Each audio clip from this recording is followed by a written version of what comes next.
3 hours నానబెట్టాను. ఇది బెల్లం పాయసం. దీనికి 1 గిన్నె నీళ్లు, 1/2 కిలోకి 1 గిన్నె నీళ్లు. ఇప్పుడు స్టవ్ వెలిగించుకోవాలి. ఇది బాగా మెత్తగా అయిపోయిన తర్వాత పక్కన పెట్టుకోవాలి. పక్కన పెట్టుకొని బెల్లం కాసి వడపోసి దీంట్లో పోయాలి పాకం పట్టి. తర్వాత జీడిపప్పు, ఎండి ద్రాక్ష, పాలు, చల్లారిన పాలు 1/2 లీటరు, జీడిపప్పు 50 గ్రాములు, ఎండి ద్రాక్ష 50 గ్రాములు, ఇలాచీ 4, నెయ్యి 4 స్పూన్లు. సగ్గుబియ్యం పాయసంలోకి 400 గ్రాముల బెల్లం.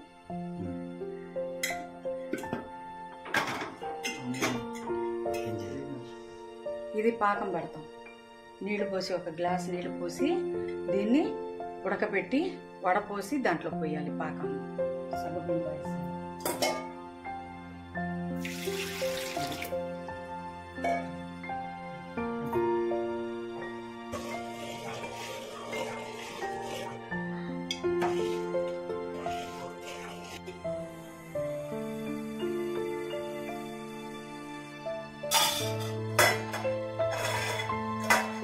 $500.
ఇది బెల్లంలోకి అన్నమాట. బెల్లం పాయసంలోకి ఎండి ద్రాక్ష,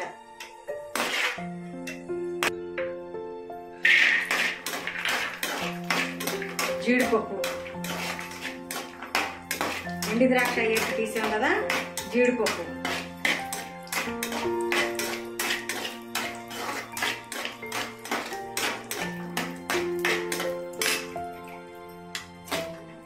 బ్రౌన్ కలర్ వచ్చేదాకా వేపుకోవాలి.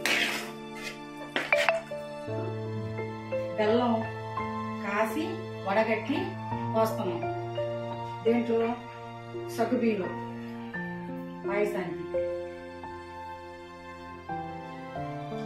పోసేసాం. వడగట్టుకున్నాం, వడగట్టి కాసి వడగట్టి పోసాం. దాంట్లో ఎంత వచ్చిందో చూడు. బెస్ట్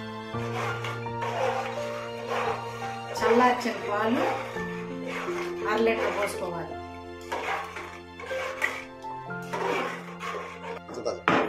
యాలకులు దంచి మెత్తగా పౌడర్ చేసుకుని ఆ తొక్కలతో పాటు వేస్తే టేస్ట్ బాగుంటుంది, స్మెల్ కూడా బాగుంటుంది, జీర్ణం కూడా బాగా అవుతుంది.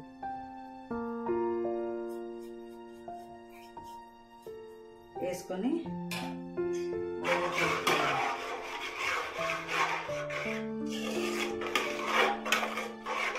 బాగా కలుపుకున్న తర్వాత వేయించిన ఎండి ద్రాక్ష, జీడిపప్పు,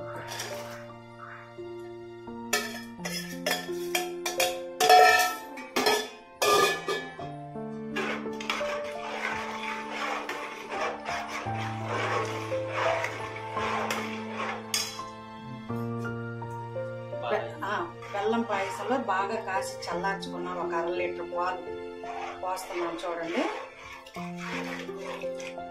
కాసి చల్లార్చిన పాలు 1/2 లీటరు,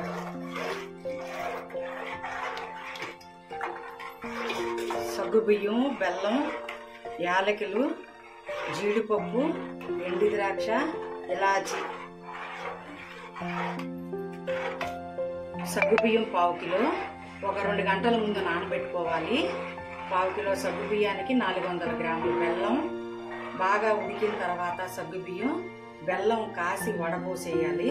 100 గ్రాములు జీడిపప్పు, 100 గ్రాములు ఎండు ద్రాక్ష, 4 ఇలాచి, ఒక 1/2 లీటర్ చల్లార్చిన పాలు, కాసి చల్లార్చిన పాలు 1/2 లీటర్. తయారు చేసే విధానం: